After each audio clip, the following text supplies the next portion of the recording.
Class 12 আজকে আমরা ক্ষয়চক্র বা সাইকেল অফ ইরোশন নিয়ে আলোচনা করব।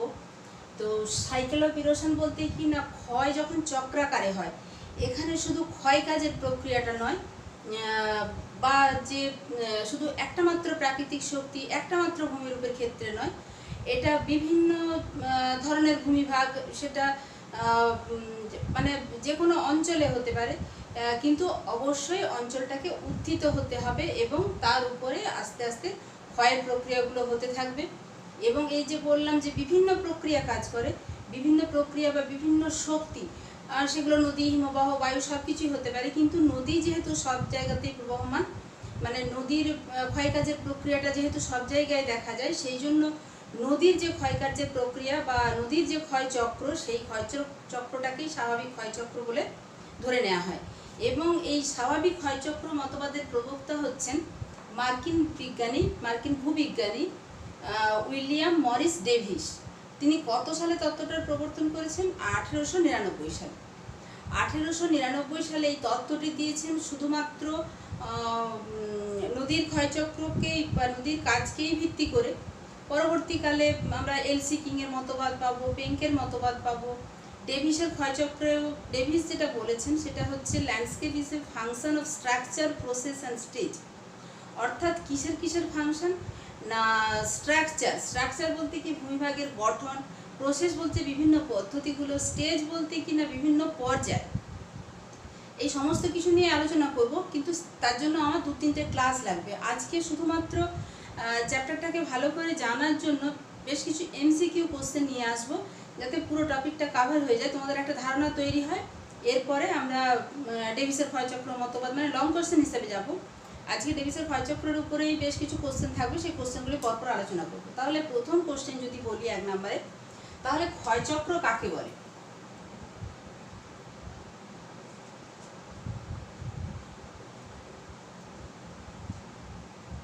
ক্ষয়চক্র কাকে বলে? আগেই বললাম যে কোনো অঞ্চলে ভূপৃষ্ঠের সৃষ্টি এবং বিনাশ যখন পর্যায়ক্রমে সংঘটিত হয়, তখন তাকে ক্ষয়চক্র বলে। আমি একটা ছবি করলে তোমাদের ব্যাপারটা আরো বুঝতে সুবিধা হবে।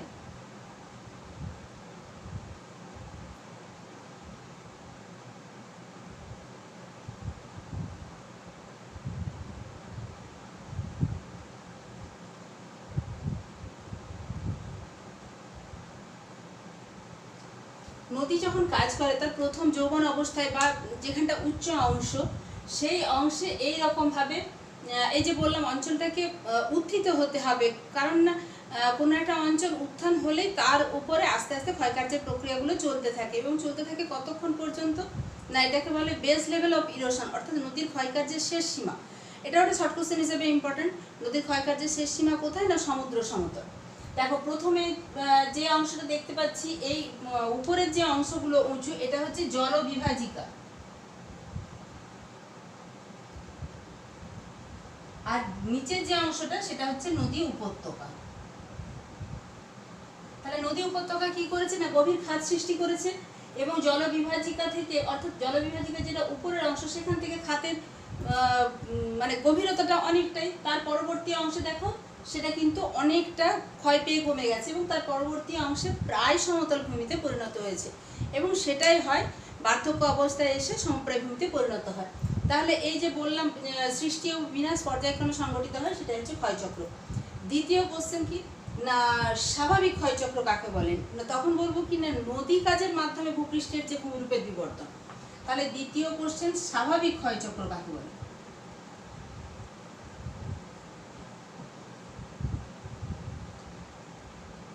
অ্যান্সারটা বলে দিয়েছি।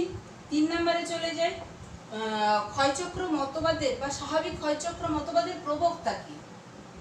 আমি স্বাভাবিক দন্তস্বয়কার লিখছি, পয়বন্ধনস্বর লিখছি, এভাবেই লিখে যাব, নাহলে বোর্ডে অতটা জায়গা খুলবে না। স্বাভাবিক ক্ষয়চক্র মতবাদের প্রবক্তা কি?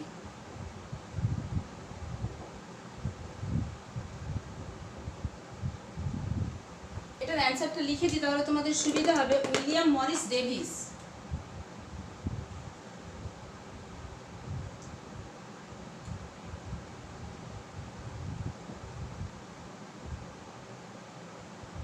এখানে সালটা লিখে দিচ্ছি 1899, সালটা শেষে লিখবে, আমি ডেভিসটা লেখা হয়ে গেছিল বলে। ঠিক আছে, 1899 সালে মতবাদের প্রবর্তন করে। এরপরে এই যে বললাম যে উনি কিসের কাজকে স্বাভাবিক ক্ষয়চক্রকে কিসের কোন শক্তির কাজকেই প্রাধান্য দিয়েছেন বা তার ভিত্তিতেই স্বাভাবিক ক্ষয়চক্র মতবাদের প্রবর্তন করেছেন, না সেটা হচ্ছে নদীর কাজের ভিত্তিতে। এবারে এই যে বললাম যে ডেভিসের ক্ষয়চক্র সম্পর্কে যে মতবাদটা, ডেভিস কি বলেছেন যে ক্ষয়চক্রটা আসলে কি, সেটা কোশ্চেনটা লিখছি না, আমি অ্যান্সারটা লিখছি। উনি যেটা বলেছেন,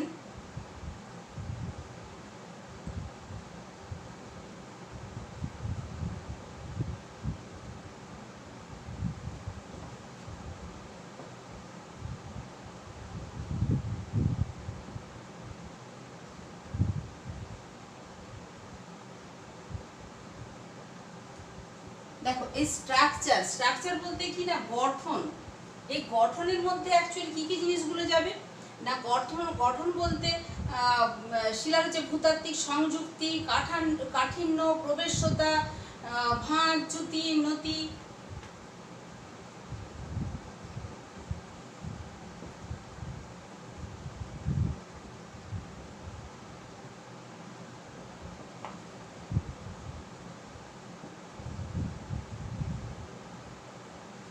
ইত্যাদি। আচ্ছা, এটা গেল কি না স্ট্রাকচার। এরপরে যে প্রসেস বা প্রক্রিয়া বা পদ্ধতি বলি,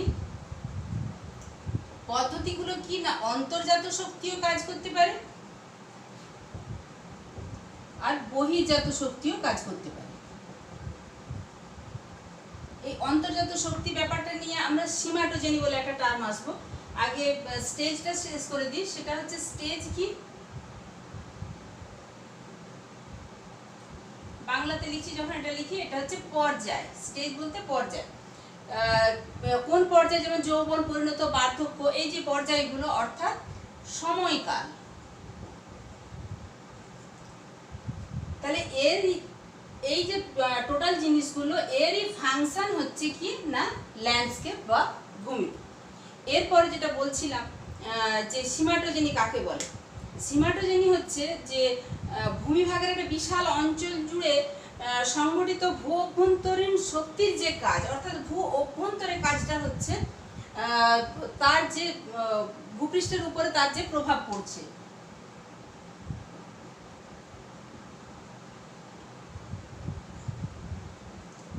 সীমাটোজেনি কি, এরপরে যদি বলি যে সীমাটোজেনির প্রভাবে ভূমির উপর গঠন কেমন হয়,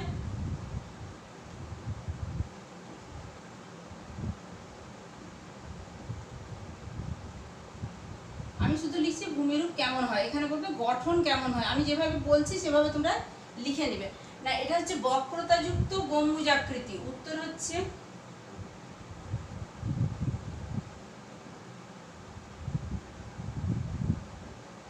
বক্রতাযুক্ত গম্বুজাকৃতির ভূমিরূপ হয়। এরপরে আমরা আসবো, যেহেতু নদী নিয়ে কথা বলছি বা নদীর কাজকেই প্রামাণ্য বা প্রাধান্য দিয়েছেন বা প্রামাণ্য হিসেবে ধরেছেন, অনুগামী নদী কাকে বলে।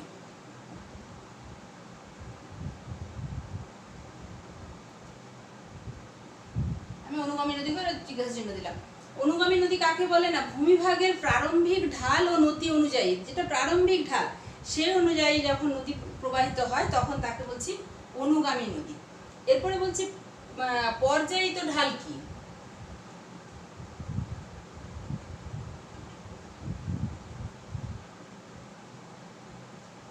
পর্যায়িত ঢাল কাকে বলে, নদীর প্রবাহ পথ, মানে নদী যে পথে প্রবাহিত হচ্ছে সেই প্রবাহ পথে যে ঢালে ক্ষয়, বহন এবং সঞ্চয় তিনটের মধ্যে সামঞ্জস্য থাকে। তাহলে ক্ষয়, এটা উত্তর, যখন যে ঢালে ক্ষয়, বহন আর সঞ্চয় কিরকম ভাবে হবে না সামঞ্জস্যপূর্ণ।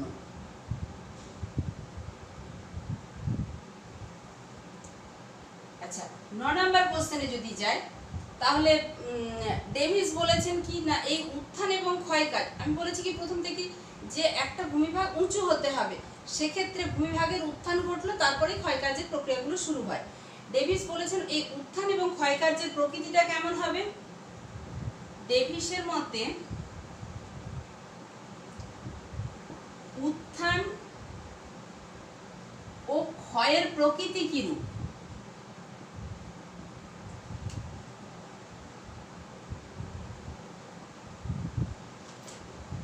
পেনটা চেঞ্জ করলাম না, এই উত্থানটা হবে দ্রুত আর ক্ষয়টা হবে ধীরে ধীরে। 10 দাগের কোশ্চেন কি না, স্বাভাবিক ক্ষয়চক্র শুরু হওয়ার আগে ভূমিভাগ কেমন হবে? এটা আমি প্রশ্ন লিখছি না, বারে বারে বলছি না, ভূমিভাগটা যথেষ্ট উঁচু হতে হবে। এরপরে স্বাভাবিক ক্ষয়চক্রে যৌবন অবস্থায় নদীর গতি প্রকৃতি কিরকম থাকে? আমি আবার দন্তেশ্ব বয়াকার করে ছেড়ে দিলাম। স্বাভাবিক ক্ষয়চক্রে যৌবন অবস্থায়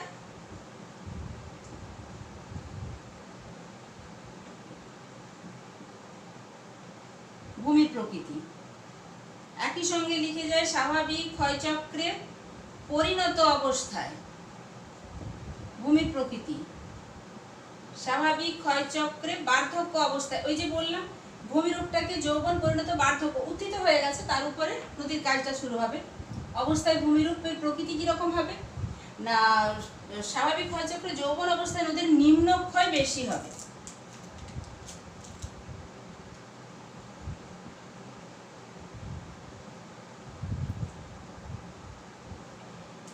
পরিণত অবস্থায় কি হবে, নিম্নক্ষয়টা বন্ধ হয়ে যাবে এবং পার্শ্বক্ষয়, যেহেতু অনেক উপনদী এসে মিশবে তখন পার্শ্বক্ষয় বেশি হবে।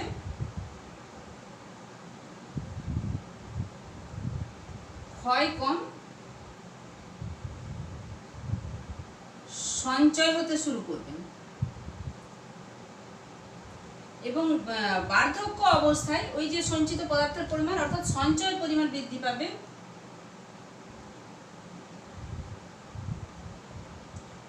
সঞ্চয় বাড়লে কি হচ্ছে না, বার্ধক্য অবস্থাতে যেটা গঠিত হচ্ছে সেটা হচ্ছে সমপ্রায় ভূমি।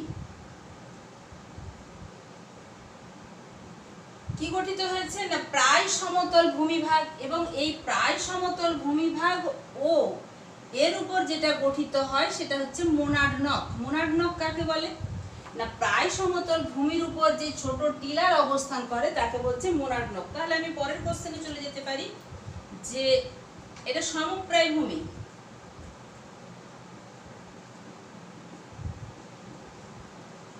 বা পেনিপ্লেন কাকে বলে? পরের কোশ্চেন যাব, মোনাড নক কি?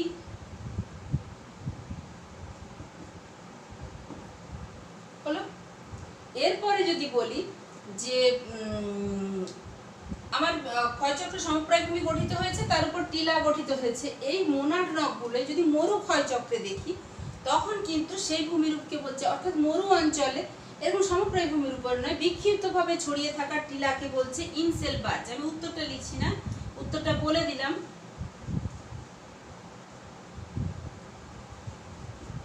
যে ক্ষেত্রে উত্তরগুলো বলে চলে যাচ্ছে, তোমরা ভিডিওটা আরেকবার পিছিয়ে গিয়ে শুনে নেবে।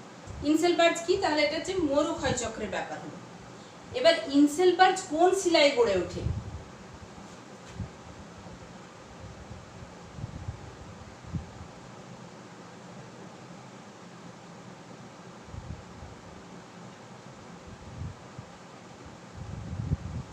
এটার উত্তর হবে গ্রানাইট ও নিস শিলায়।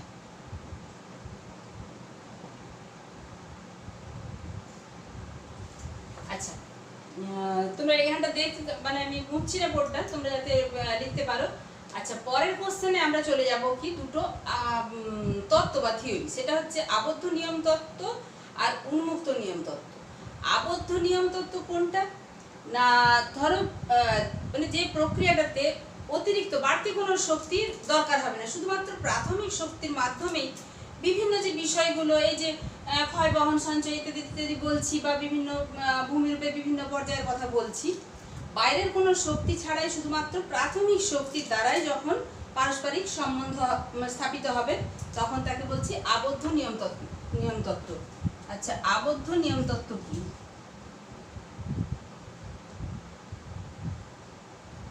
আরেকটা বললাম কি, উন্মুক্ত নিয়ম তত্ত্ব।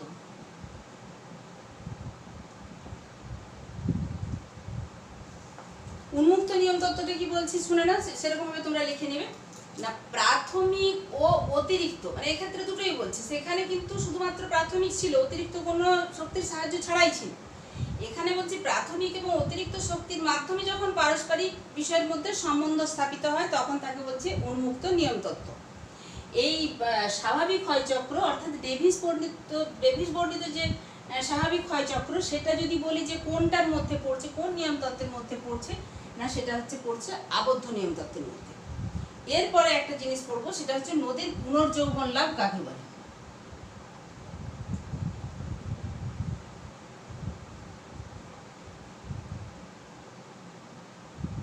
কোনো একটা ভূমিভাগের উত্থান ঘটলো, অর্থাৎ ভূমিভাগের ঢালের পরিবর্তনের সাপেক্ষে যখন নদীর নিম্নক্ষয় উত্থান ঘটলে নদী তার নিম্নক্ষয় বাড়িয়ে দিবে, যখন নিম্নক্ষয় ক্ষমতা ফিরে পাচ্ছে, অর্থাৎ পুনর্যৌবন লাভ মানে হচ্ছে নিম্নক্ষয় ফিরে পাওয়ার ক্ষমতা।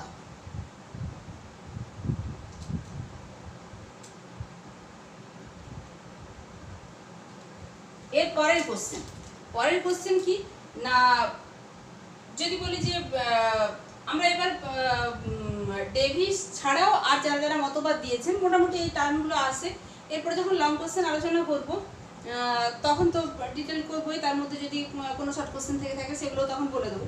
এবার যদি বলি ডেভিসের যে ক্ষয়চক্র ধারণা দিয়েছেন তার মূল কথা কি, বা পেঙ্ক কি বলেছেন পরবর্তীকালে, ডেভিসের তত্ত্ব যে সমালোচিত হয়েছে সেই সমালোচনাতে কি বলা হয়েছে, এলসি কিং কি ক্ষয়চক্র সম্পর্কে কি ধারণা দিয়েছেন। তাহলে ডেভিসের ক্ষয়চক্রের মূল কথা কি,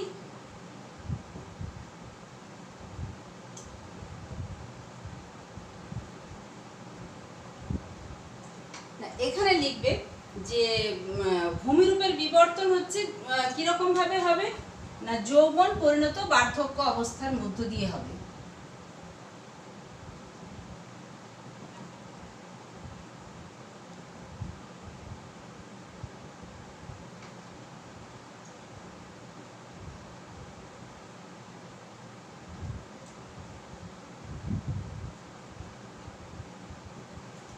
নিচের দিকে কি বলবো, পেঙ্ক কি বলেছেন যে ভূমিরূপের বিবর্তনের ক্ষেত্রে এই রকম এই যে যৌবন পরিণত বার্ধক্য, এই যে পর্যায় বা এই যে পর্বগুলো এটা থাকবে না। এখানে পেঙ্কের মতবাদ লিখি বা পেঙ্কের যে ক্ষয়চক্র তার মূল কথা কি,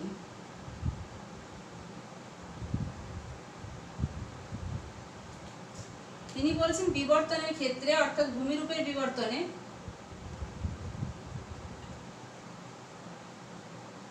ওই পর্যায়গুলো থাকবে না। আমি ওই পর্যায়ে লিখে দিচ্ছি, তোমরা লিখে দিবে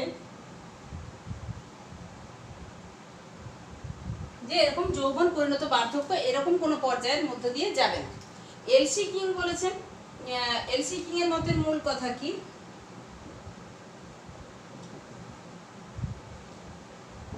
না উনি মূলত যে ধারণাটা দিয়েছেন সেটা হচ্ছে পাদ সমতলীকরণ মতবাদ।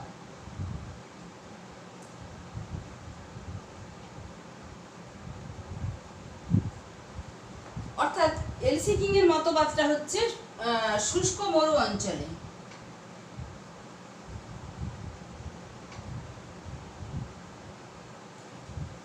মরু ক্ষয়চক্রের ক্ষেত্রে কি হচ্ছে না ভূমিরূপের বিকাশের ক্ষেত্রে এই যে পাদদেশীয় সমতল ভূমি এই জিনিসটার কথা তিনি ব্যাখ্যা করেছেন। আচ্ছা, আজকে মোটামুটি 20টা শর্ট কোশ্চেন আলোচনা হলো। এরপরের দিনের ক্লাসে আমরা ডেভিসের ক্ষয়চক্রে ডেভিস কি বলেছেন এবং ডেভিসের তত্ত্ব কীভাবে সমালোচিত হয়েছে সেগুলো, পেঙ্কের মতবাদ, এলসি কিংয়ের মতবাদ, যতগুলো ক্লাস লাগবে সেই জন্য পরপর পর্যায়ক্রমে পাওয়ার জন্য তোমরা অবশ্যই চ্যানেলটাকে সাবস্ক্রাইব করে রাখবে, আর ভালো লাগলে অবশ্যই লাইক করো।